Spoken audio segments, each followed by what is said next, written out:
Weiter geht's mit der Quest Liebling der Götter und ich habe irgendwie, ohne es zu merken, neues Level erreicht, Leute. Guck mal, Stufe 19. Hey, das ist ansteigt, ohne es zu merken. Wir sagen direkt noch mal ein paar Punkte zuordnen. Wir sind momentan hier ein bisschen darauf geskillt. Das machen wir da direkt weiter. Fähigkeit verbessern. Zack, so. Irgendwann bei 20 gibt es den nächsten, war 22, 26, 30. Okay, da noch ein bisschen länger.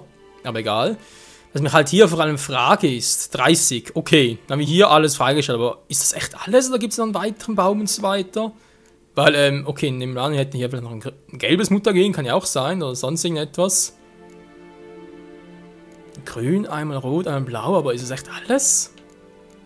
Wenn du hast so viele Fähigkeiten, die du freischalten kannst, da muss ich dann schon ein bisschen, naja. Aber egal, mal gucken, wa? Ich habe irgendwo sogar noch, können wir vielleicht sogar vor dem Ende des Spiels einsetzen, habe ich ja irgendwo noch, also muss man gucken, wo der ist, etwas, womit ich die ganzen Punkte zurücksetzen kann. Müsste sogar das hier sein, war Wolfstunde. Ne, das ist nicht das. Das gab es ja, glaube ich, mit Version 1.0, das jeder im Inventar hat, womit die all seine Punkte zurücksetzen kann. Ne, da war es auch nicht. Verdammt, wo war das jetzt? Oder aber es abgelegt in der Truhe, weil ich nicht wollte, dass es aussehen. Irgendwie verschwinden kann natürlich auch sein, weil ich es in die Truhe abgelegt habe. Ja, auf alle Fälle muss ich es noch irgendwo haben. Natürlich auch das hier noch. Wegen der vollen Stufe Gegenstände um 2 und so weiter. Das ist natürlich auch geil, also kann man auch mal einsetzen. Aber ja, alles erst so, vielleicht sogar Meisterrüstung und so weiter, war. So. Trotz allem, wir wissen jetzt, wo ich hin muss, das ist schon noch gut, aber mein Schutz langsam am Arsch, deswegen. Auf da durch war okay. Diese Tischmesser taugen. War scheinbar sowieso ein Boot.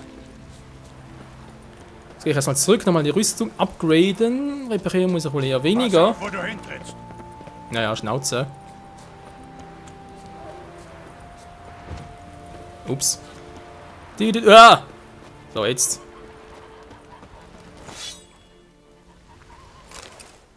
Sehr schön. So, jetzt nehmen wir uns ein Boot von hier unten. Nö, habe ich nicht. Wir messen direkt das hier und segeln dann zur Quest. Liebling der Götter, vorsparen noch ab, weil man weiß nie was. Danke, Gerald, sogar der Stolperst. Das machst du sehr elegant, Gerald. Sehr. Du warst abgerollt. Das war wirklich elegant. Wie dem auch sei. Oh, Hilfe. Ist soweit. So, bitte mit das Ruder.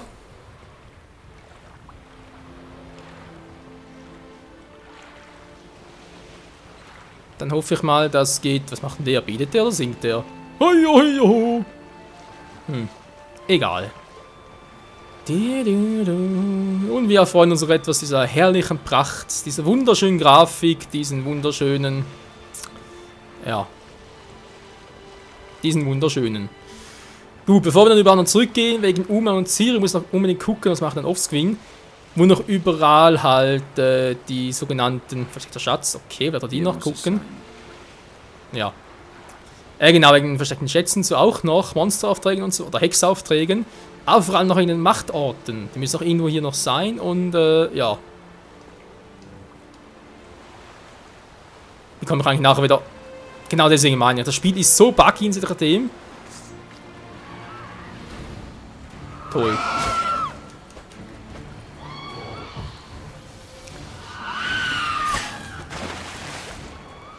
Das wollte jetzt eigentlich weniger.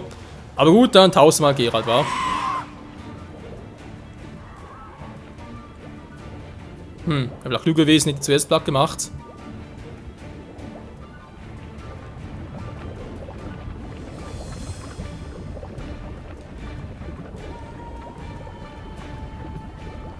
Dort wäre es, war okay, schnell hoch.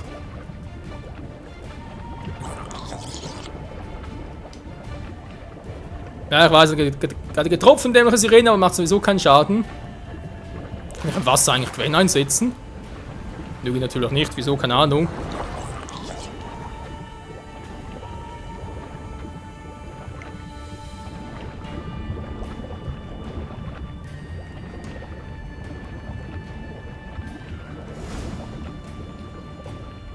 So. Das wäre alles gemacht, ich hoffe zumindest. Und da kann wieder wehtun. Nö. Ich frage mich, ob das was gebracht hat. Zeit, zu Udalrik zu gehen.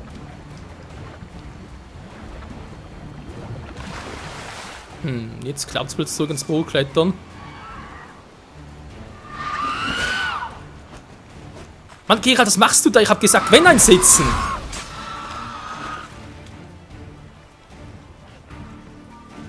Also irgendwie, echt mal, seit Version 1.08 spuckt das Spiel mir nur noch durchgehend. Vorhin lief es besser. Naja. Wenn ich schon mal hier bin. Tote Sirene, ja, schlecht. Gehen wir noch kurz hier entlang. Das Schiff kann ich auf so einem. Ich weiß, lass einfach hier. Tschüss. Den Rest schwimme ich hier. Haben noch einen Schatz, das ist geil.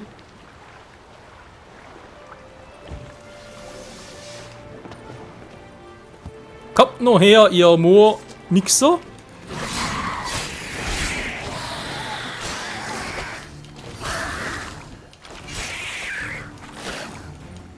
Daneben, Kumpel.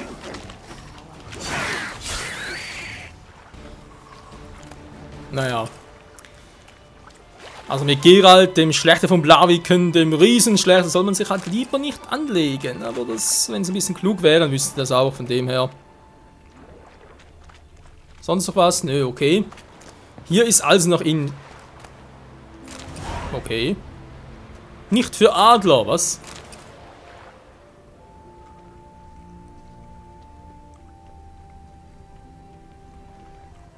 Nö, einen Schatz habe ich ja. Das ist noch irgendwie ein Viech scheinbar. Steh nur auf, hab ich schon gesehen. Kommst du? Nein, Gerald, was machst du da? Alter, bist du wahnsinnig.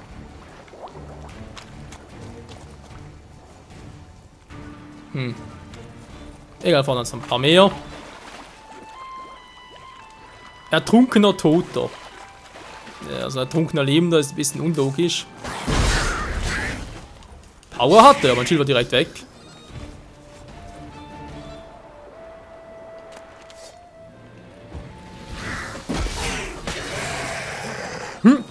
Wer will sich gerade anschleichen?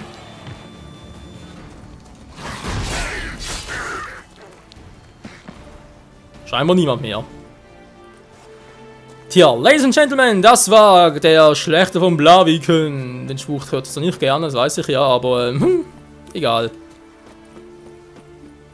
Hat, glaube ich, mit Witcher 2 zu tun, wa? Der Titel Schlechter von Blaviken, bin ich jetzt nicht so sicher. Ich muss endlich mal die Romane durchlesen, aber jetzt endlich mal die ersten 4 Romane hier und ja, bis ich mal durchgelesen habe. Moment, da habe ich vielleicht was Wichtiges noch.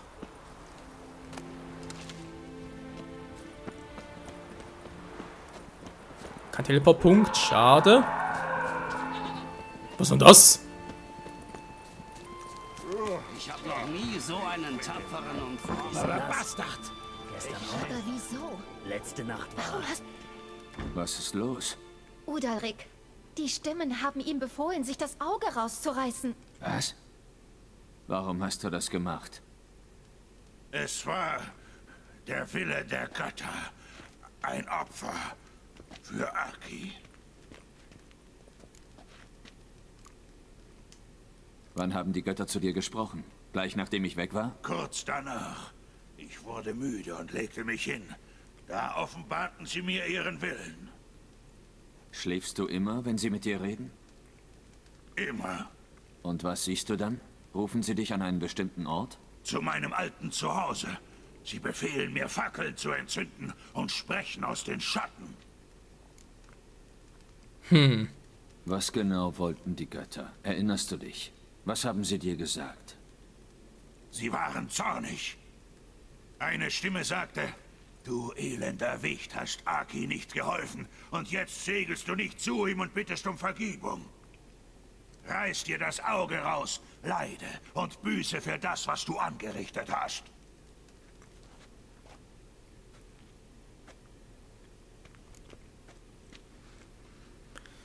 Alter, ich glaube, irgendwie das Auge rausreißen könnte ich jetzt nie, egal welche Sünde, aber Alter, wenn ich mir das nur so vorstelle.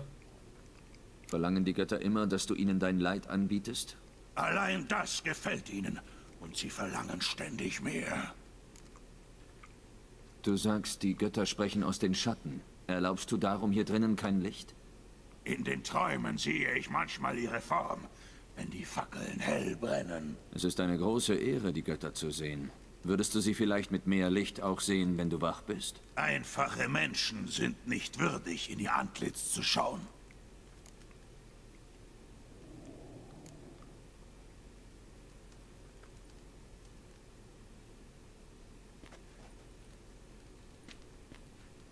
Ich habe das Schwert hingebracht, doch nichts hat sich geändert. Es ist nicht der Geist seines Bruders, der ihn plagt.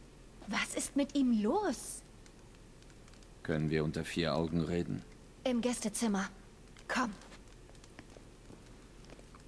Geralt hat scheinbar eine Idee, aber ich bin ziemlich ratlos. Und? Weißt du, was es ist? Ein Him. Eine Postkonjunktionskreatur. Sehr selten und sehr gefährlich. Hängt sich an Menschen, die üble Taten begehen. Sie nährt sich von ihrem schlechten Gewissen und verstärkt es. Am Ende zwingt sie das Opfer zur Selbstverstümmelung. Klingt unschön.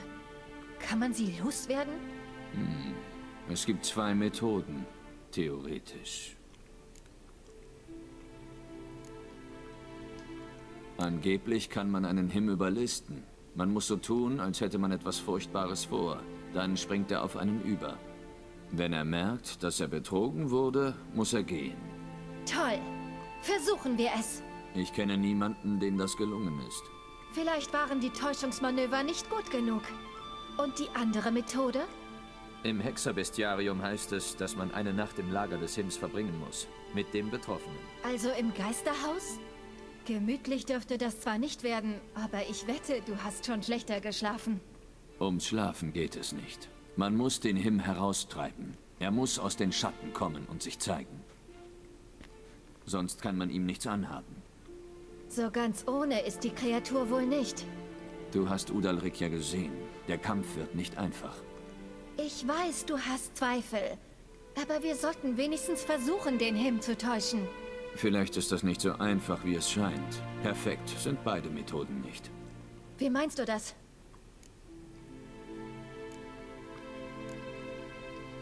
Udalrik überlebt eine Nacht im Lager des Hims vielleicht nicht. Du meinst, der Him versucht, Udalrik zu töten? Nein, dann wäre er ja seinen Wirt los. Es ist möglich, dass es Udalrik einfach nicht übersteht. Er ist schwach. Das Haus weckt schmerzliche Erinnerungen. Für den Him ist das eine Gelegenheit. Je mehr Schmerz der Him seinem Wirt bereitet, desto stärker wird er. Und umso gefährlicher wird er für dich. Und was ist mit der anderen Methode? Der Him ist ein Dämon und die sind bekanntermaßen schwierig zu täuschen. Außerdem darf der Lockvogel nicht wissen, dass er einer ist. Was? Der Him greift Leute mit schlechtem Gewissen an, die überzeugt sind, schlimm gehandelt zu haben. Der Him verstärkt ihre Reue und nährt sich davon. Das heißt, wenn der neue Wirt keine echte Reue empfindet, spürt der Him das. Ah, das heißt, wenn einem von uns was einfällt, kann er dem anderen nichts davon sagen. Genau. Beide Methoden scheinen riskant. Trotzdem bin ich für die List. Ich bin noch nicht überzeugt. Sag bitte nicht, dass du auch solche Dinge mit Yennefer besprechen musst. Wenn uns nichts einfällt, können wir immer noch die Hexermethode probieren. Ist ja gut, Kleines. Was hast du gegen Yennefer? Du hast sie schon mehrfach erwähnt. Nichts. Mir fällt nur auf, dass ihr häufig einer Meinung seid. Du meinst, ich bin ein Pantoffelheld? Das ist nichts Besonderes. Passiert wohl allen Männern. Ob skelliger Raubein, tapferer Ritter oder zäher Hexer, am Ende lassen sich doch alle um einen Frauenfinger wickeln. Ja, ja toll, was soll ich jetzt da sagen? Ich meine, ich bin ein Mann, ich muss dazu stehen, natürlich, sie irrt sich. Aber andererseits, wenn man sich recht überlegt, nee, sie irrt sich. Andererseits, naja, es ist schon oft genug vorgekommen. Ach komm, ich habe meinen Stolz, also, Scheiße. Wieso muss ich darauf antworten? Das ist gemein. Was soll ich sagen? Du hast uns durchschaut. Also, versuchen wir es zuerst mit der List? Ja, tun wir.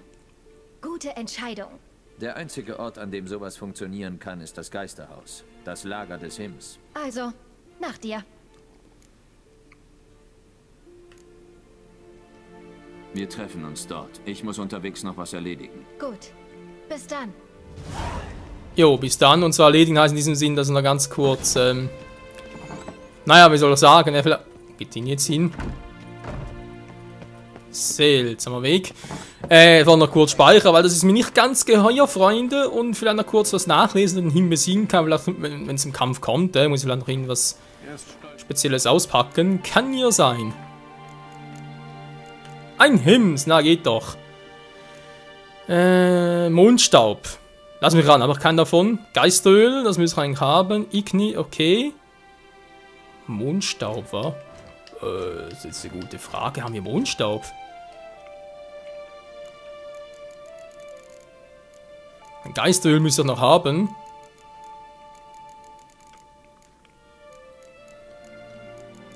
Ne, natürlich fehlt der. Ach, schade, schade. Okay, war das schon wieder? Das Geisteröl, wa? Also verbessertes Geisteröl, geil. Ich glaube sogar, es jetzt mal ein, Leute, einfach mal zum Zeigen und so. Vielleicht ist es übertrieben, vielleicht braucht es gar nicht für den Gegner, aber sich mal besser. Okay, dann werden wir sicher noch Igni ausrüsten. Der Junge an Kret ist ein toller Held. Das Problem ist, wenn ich jetzt echt die Art von Quest auswähle. Ich meine, vielleicht geht etwas schief und sie stirbt nachher. Dabei soll sie nachher Königin von Skellige werden. Andererseits, also das wirklich, ich meine, man kann dafür entschieden, wer hier eigentlich König wird und wer nicht. Ich glaube, langsam sicher müssen wir mal entscheiden dafür, wa? Tja. Ja, schon mehr im Park gesagt, nach einer Titelbeschreibung drin. Bezüglich halt, jede Entscheidung hier hat Konsequenzen. Natürlich ist auch die eine von denen. Aber ja, wir werden schauen. Zur Not muss ich halt nochmal die Quest laden, aber das sollte auch kein Problem sein. Hi, Plötze, was machst du denn hier so? Naja, egal. Sehen wir uns mal um.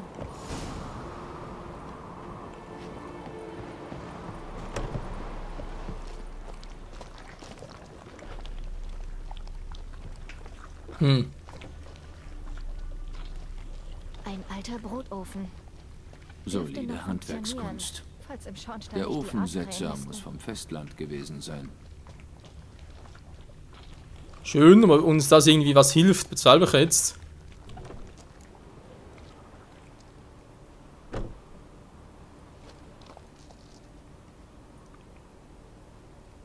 Hä? Ciri. Nein, das ist unmöglich. Verdammt. Du willst mich abschrecken. Gut, du hast also Angst. Netter Versuch, Kleiner. Aber nicht mit mir. Zerbrochen. Udalric hatte wohl Angst, die Kreatur hinter sich zu sehen.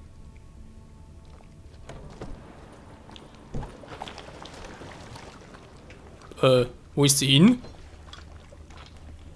Ceris? Ah, da ist sie ja. Alter, und hat schon... Ist das laut? Kommt die bitte her? Eine alte Wiege. Hat sicher Udalric oder Aki gehört. Geralt, komm! Ich glaube, ich habe eine Idee. Die Frage ist, soll doch schon mal das Teil drauf schmieren. Ich weiß nicht, wie lange das hält überhaupt. Wir testen es einfach mal, wa? Haben wir gesagt, Geisteröl. Gegen Geister, ja, aber die Frage ist halt, wie lange hält oder wirkt das Öl? Machen es einfach mal und zack. So, drauf ist es. Wie jetzt das Öl immer noch? Geil. Das geht irgendwie nur einmal, aber ne, ist noch drauf.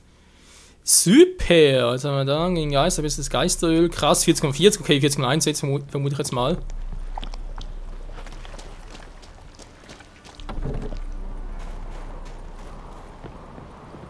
Ist dir was eingefallen? Ja, ich habe einen Plan. Könnte sogar klappen. Geht's etwas genauer? Du musst hier auf mich warten. Wird nicht lange dauern.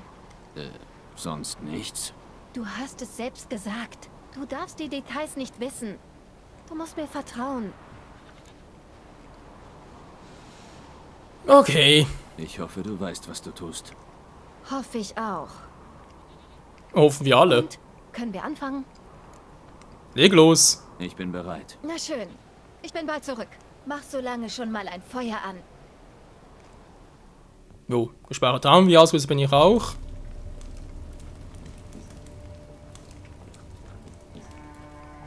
Sie rennt zum alten Haus. Schnappt sie! Nimm ihn. Du musst ihn in den Ofen legen, vertrau mir.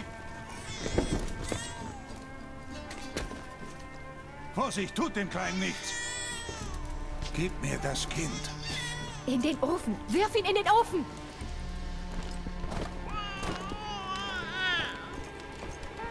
Eigentlich nee, aber...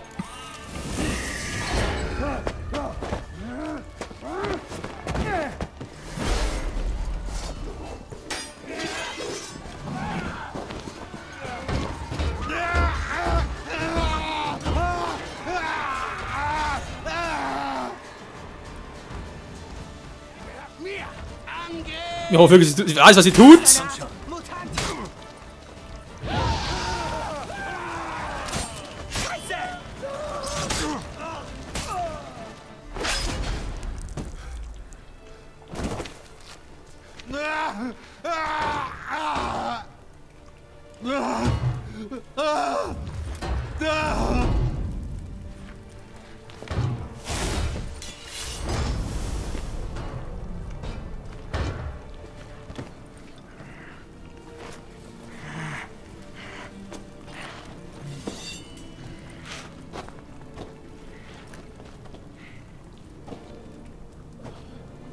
Warum?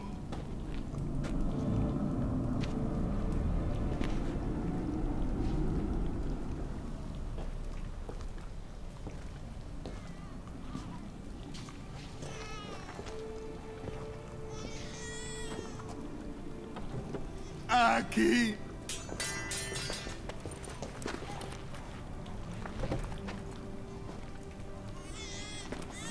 Der Hexer hat nichts getan. Du findest hier weder Reue noch Schuld. Nur Schock und Erleichterung. Du wurdest getäuscht und musst gehen.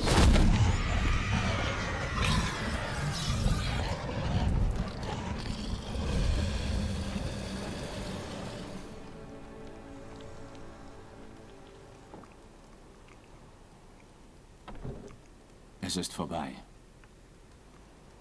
Vorbei? Wir haben den Him reingelegt. Er dachte, ich hätte dein Kind getötet und wollte mich besetzen, um sich an meinem Gewissen zu laden. Aber als er sah, dass das Kind wohlauf ist, musste er gehen. Du bist frei, Jarl. Frei! Der Him ist weg. Und damit auch die Stimmen, die dich gequält haben. Verschwinden wir von hier. Das war aber... enttäuschend? Was Von ist diesem los? Weiten. Mir ist schwindelig. Drehe mich wie in einem Strudel. Geralt, du sagtest, es sei vorbei. Das ist nur die Erschöpfung. Er wird sich erholen. Was mache ich denn jetzt? Du wirst dich erholen. Hauptsache, du bemitleidest dich nicht. Mir ist, als wurde mir etwas abgerissen. Kein Wunder. Der Him war ein Parasit. Die Bindung an den Wirt kann sehr stark sein. Darum fühlst du dich jetzt so leer. In ein paar Tagen oder Wochen geht es dir wieder gut. Danke. Glaub ich. Leb wohl.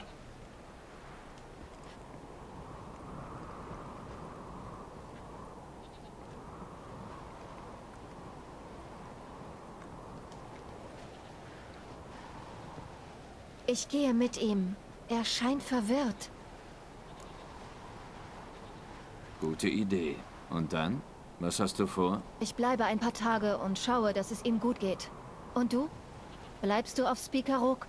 Weiß ich noch nicht. Muss drüber nachdenken.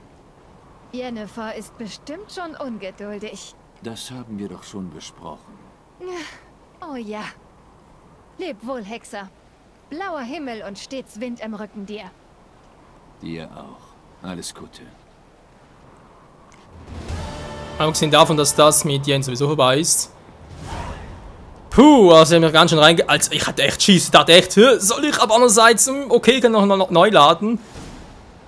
Ja, das war echt mein Hintergedanke. Aber ganz ehrlich, wäre das jetzt Real Life gewesen, ich hätte es nicht gemacht.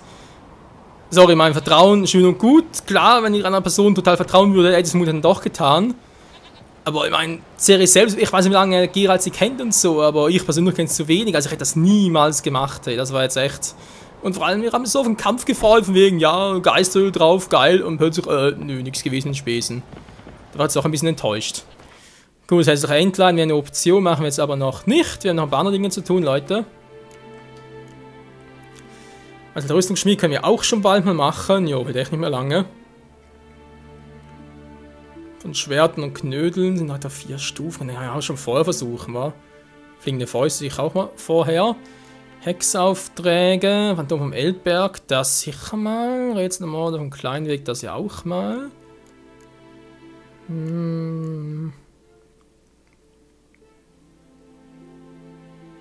Genau, das hat er schon gefunden. Stufe 10 plötzlich, Verwirrung. Aber egal. Was haben wir jetzt hier eigentlich noch eine Quest? Die Liste des Königs ist ja Skellige. Geht zu Kern und können eine Belohnung zu erhalten. Tja, wer wird hier wohl König freuen? Das ist eine sehr gute Frage. Ich hoffe, es wird Cerys. Und ich hoffe vor allem natürlich, dass sie irgendwie noch hinkriegen werden. Der arme Plötzlich, du musst hier bleiben. Denn ich mache das mit der Schnellreise. Ich weiß, wie fies war. Aber das ist schon Cerys. Auf alle Fälle war ein geiler Plan, muss ich zugeben. Es hat funktioniert, auch wenn es ein bisschen heikel war und so. Freunden zeigen wir das Herz. Mal schauen. Aber natürlich auch, ob sie das Zeug dazu hat. Jetzt aber erstmal sollen wir hier hin, das heißt direkt hier. Und dann zu Ach und Krach gehen. Kommt doch eigentlich rein. Dann noch zum Händler. Nee, warte, haben wir irgendwas gefunden? Entschuldigung. Inventarmäßig. Nee, war ja nichts Neues. Kann ich mal lesen. Die Krummelmaßen geht noch in der Naturmarkt den Schatz dort zu finden. Okay, dankeschön. Gelesen haben wir es. Nicht nur für Adler. Naja. Später. Geht zu Krachen Kret für eine Belohnung. Aber Freunde, das machen wir dann erst im nächsten Part wieder. Hier bei Witcher 3 Wild Hunt. Und gucken wir mal, wie es weitergeht mit den ganzen Quests und so. Aber ich glaube, wir haben noch ein bisschen was vor uns, bevor es dann mit Uma und Ciri weitergehen wird. Ja, bis dahin. Ciao zusammen.